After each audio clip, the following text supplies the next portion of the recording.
Bom, pessoal, William, aí agradecer a você e o time da Live University pelo convite. Para mim é um prazer enorme poder dividir um pouco dessa trajetória que eu tenho ajudado a liderar dentro da Braskem.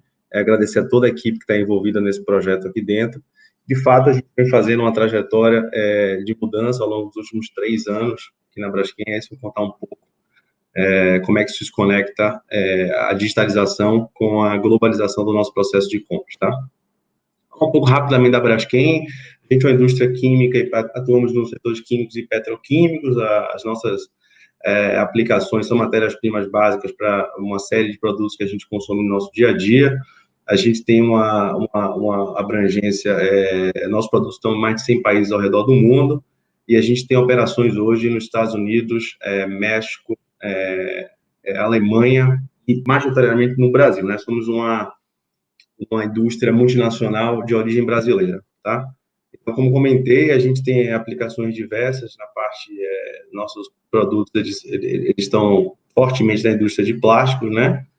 Mas também na indústria química, no setor automotivo, de combustíveis. Então, essa é uma visão macro do negócio Braskem. Aí, quando a gente vem para a área de suprimentos, a área de suprimentos ela vem passando por um processo ao longo dos últimos 3 anos, que combina a globalização dos processos de compra e também combina a digitalização desse processo, né? Então, a gente tem uma atuação global, centralizada, um reporte à área financeira da Braskem, mas é uma área de compras também que tem algumas transações de compras sendo feitas de maneira delegada aos negócios. A gente tem a parte de matéria-prima, energia, insumos energéticos e logística em áreas específicas, mas todos encadeados dentro de uma diretriz que normatiza o processo de compra na companhia, tá? Essa diretriz é global e é de atribuição do diretor de suprimentos. Então, em termos de dimensão, até para você entender um pouco mais o contexto de como é que esse projeto, como é a capilaridade dele da Braskem, né?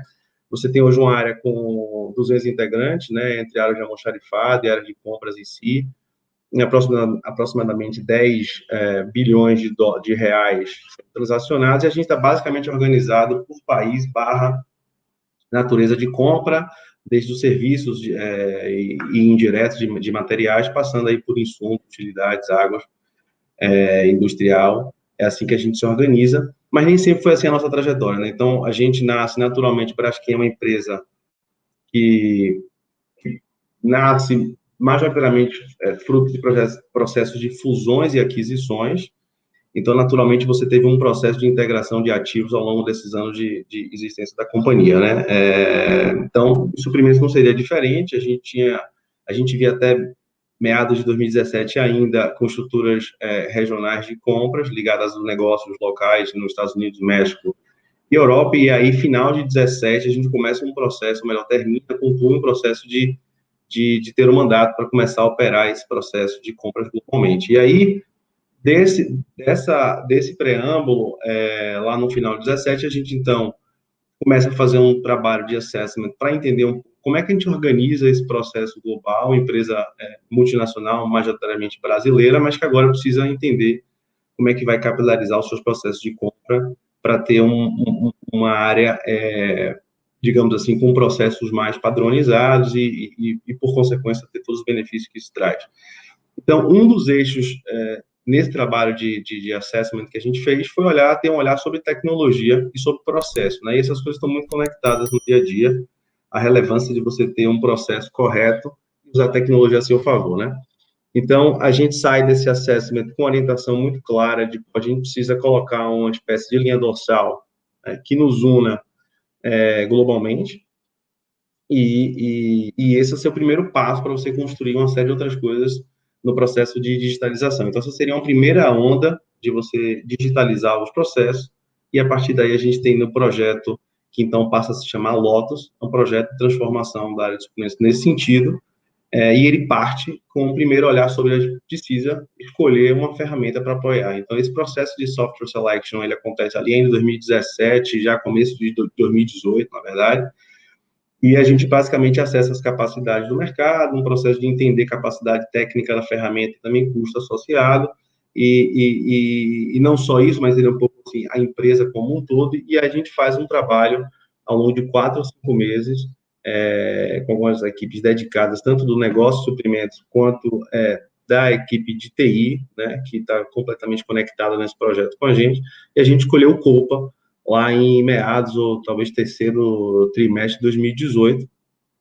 E o curioso contar aqui é que, ao escolher a ferramenta, a gente já decidiu embarcar e tentar testar a ferramenta no ambiente real. Eu acho que aí é uma segunda mensagem importante que eu queria deixar hoje aqui, que é a nossa estratégia de projeto de implantação. Vou contar um pouco mais na frente, mas esse espírito de eu tenho algo que funciona, vamos testar, vamos consumir, e a partir disso a gente vai ajustando e colocando as novas etapas de funcionalidade. Então, o encadeamento sequencial da lógica de ter essa ferramenta, ela nasce principalmente com aquela ambição de ter um processo mais transversal, mais claro, transparente, e a gente coleciona, digamos assim, traz para essa cesta outros benefícios naturais de um processo dessa natureza. Então, veja, a gente tem uma série de funcionalidades, né, que trazem produtividade, seja no processo de sourcing, como é que se elabora, manda para o mercado, você gera também uma questão de imagem para o mercado fornecedor, à medida que você começa a ter um padrão mais claro de comunicação, sobre a ótica de compliance. Isso é também uma consequência direta, dado que você começa a ter toda a rastreabilidade, não só do processo contratado, mas de como você chegou naquela situação de contratar. Então, isso, de novo, é um elemento importantíssimo sobre a ótica também de reputação, né, institucional da companhia. E acho que grande experiência, o grande, digamos assim, ponto interessante desse processo foi entender um pouco sobre a experiência do usuário, né? A gente nasce com uma ambição específica, e aí, ao mergulhar na ferramenta, a gente entende a capacidade que a gente cria de entregar uma experiência para quem compra dentro de uma empresa, diferente do que aquela experiência nossa tradicional, pautada em bastante burocracia. Então, a experiência do usuário como um pilar de sucesso é algo que a gente tem, de fato, mergulhado e tentando usar as capacidades da tecnologia que a gente tem na ferramenta para simplificar. É um processo que não é de dentro para fora, é de fora para dentro. Ou seja, essa ferramenta está construída no modo cloud. E ela tem uma série de funcionalidades ali dentro. Vamos entender o que é que o nosso processo não é bom em ajustar, porque acho que mais fácil do que mexer a ferramenta é mexer no nosso processo, né? Então, a gente tentou, à medida que evoluímos nesse processo de implantação, também capturar e aprender sobre as melhores práticas. A gente entende que a ferramenta tem esse poder de trazer as referências de processo naqueles clientes que usam, tá? Tudo isso, naturalmente, vem carregado de um racional de econômicos por trás para suportar, digamos assim, o investimento na ferramenta, tá? Então, de maneira bem simplificada aqui, para tentar só dar um pouco de perímetro do que é a solução em si, a gente tem um processo aqui no canto, na parte superior do slide, que conta um pouco dessa segregação entre o sourcing e a etapa de querer consumir um contrato. Então, a gente sai do ambiente onde utilizamos e-mails, planilhas de Excel e o Word para fazer cotações, a gente passa, então, a fazer isso através da ferramenta Copa. E aqui é o primeiro ponto que a gente fez de maneira segregada. A gente primeiro fez a implantação do módulo de sourcing, não necessariamente integrado ao ERP, e isso foi uma estratégia bastante acertada. Lá na frente eu vou mostrar um pouco por quê. Então, basicamente, o que a gente fez é pegar toda a etapa de alguém pede algum produto ou serviço no Braskem, ela passa a usar o Copa, deixa de usar o e-mail ou o ERP, a gente também deixa de usar o e-mail para comunicar com o mercado, passa a usar o Copa. Depois, esse contrato ele fica disponível através de catálogo, seja lá qual for a ferramenta específica de interface, ele está disponível também dentro do Copa para consumo, né? E um sexto ponto aqui, um quinto ponto importante, é todo o esforço que a gente tinha de gerar uma base de dados, de gerar indicadores de performance, a gente consegue preencher quase que integralmente utilizando esses módulos do Copa de Analytics, né? Porque você, além de ter a informação disponibilizada, você consegue também, de maneira quase que instantânea, se comparar com as referências de mercado naquele KPI específico. Então, a ideia do perímetro de implantação do projeto é essa, tá? E aí começa um pouco a trajetória de implantação, né? Que foi sempre muito pautada numa lógica de MVP, né? Ou seja, qual é o mínimo produto que eu tenho viável para colocar no ar, com segurança, com compliance, mas que eu preciso experimentar rápido e acelerar a implantação. Então, num processo de reflexão com os parceiros, nosso interno, com a área de TI, ele falou, vamos colocar aquilo que depende minimamente, que não depende talvez de integração, e vamos fazer um deployment rápido disso, né? Incluindo um segundo elemento na avaliação, porque é um público afetado. Pô, se eu pudesse não colocar o usuário requisitante, né, que é o público, junto com o fornecedor, o maior público de utilização da ferramenta, vamos talvez blindar um pouco o projeto nesse sentido, vamos colocar a área de compra, que é quem está assistindo para fazer isso, e vamos contar com a parceria dos fornecedores. Então, essa primeira fase foi basicamente parar de usar o e-mail para fazer cotação e passar a fazer isso através do Coupa, de maneira digital, com toda a rastreabilidade e informação ali dentro. Então, a gente fez isso em paralelo, fizemos em 3 ondas. Dentro do Brasil, ele também teve um faseamento por estado, a gente tem presença do Nordeste ao sul do país, né? Então, a gente fez um live a partir de maio faseado, testamos a estabilidade desse processo, à medida desse entendimento, seguimos, então, com o live México e Estados Unidos, por fim, na Europa, né, onde a gente tem atuação tanto em Rotterdam quanto na Alemanha. Então, esse processo aqui, ele trouxe agilidade de implantação, ele tocou de maneira importante 2 públicos relevantes de usuários, que são as nossas equipes de compras globalmente, e os fornecedores. Então, aqui tem um pouco da dimensão desse processo, e a gente se surpreendeu com a rápida adoção. Ou seja, em menos de 4 meses, a gente já tinha contabilizados mais de 8.000 eventos de sourcing através da ferramenta, que nos rendeu, inclusive, um reconhecimento da própria Copa aqui no evento. No próximo slide eu vou mostrar para vocês. E eu acho que toda essa história para contar de que, assim, em paralelo, você tinha um outro grupo de trabalho, que eu vou mostrar nos próximos slides, o sequenciamento desse cronograma, mas você tinha aqui um grupo focado em fazer gestão de mudança, gerenciando 2 stakeholders importantes, e não só por aí, né, tá bom? Porque vamos lembrar da importância de ter isso como pilar. Então, esse processo de deployment de Coupa com essa velocidade permitiu a gente também acelerar discussões de harmonização de processo, né? Você começa a entender melhor no detalhe como as outras regiões fazem, não só interpaíses, mas também dentro do próprio Brasil, você tinha uma característica de, às vezes, sutilezas regionais na forma de endereçar, por exemplo, a venda de source. A gente começa a tentar criar uma harmonização de entendimento de melhor prática. Então, a digitalização entrou, de fato, como um fator de acelerador desse processo de integração global da área de suprimentos. E aí, uma grande surpresa que a gente teve foi o leilão. O leilão a gente já não vinha fazendo há algum tempo na Braskem. Em algum momento você cria uma dificuldade de sustentar isso, né, de maneira presencial. E aí a ferramenta tem uma funcionalidade potente de fazer e configurar esse negócio. A gente fez um evento e a gente basicamente fez funding aí para boa parte do investimento associado com o projeto em um evento de leilão, tá?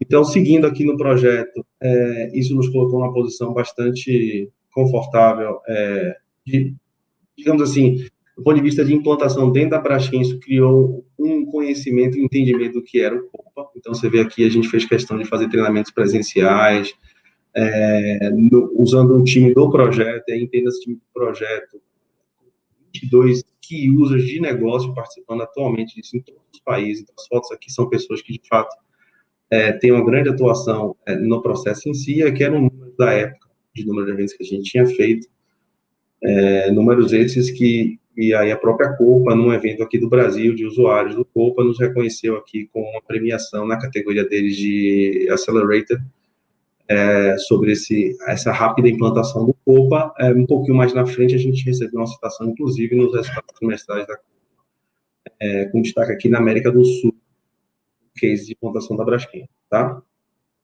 Então, seguindo nesse processo, esse cronograma, ele, se você pegar ele 2 anos atrás, ele era completamente diferente. Eu acho que essa é uma característica que a gente tem feito aqui. A gente tem ajustado a rota à medida que a rota parece ser mais complexa do que a gente previu inicialmente, e a gente jamais deixa parada a solução pronta, aguardando uma outra para implementar. Então, essas 2 premissas juntas nos fizeram pilotar o projeto com redirecionamentos constantes, né? E aí acho que um ponto importante é você ter um steering committee maduro, com sponsorship adequado, porque a gente precisa de agilidade para tomar decisões. Então, a gente tinha fóruns mensais, mas em qualquer situação, a gente tinha essa questão da decisão sendo tomada rapidamente. E aí, você seguindo nesse processo, você tem... Pessoal, que eu acho que...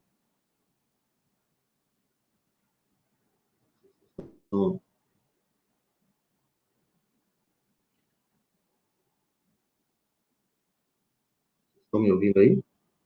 Eu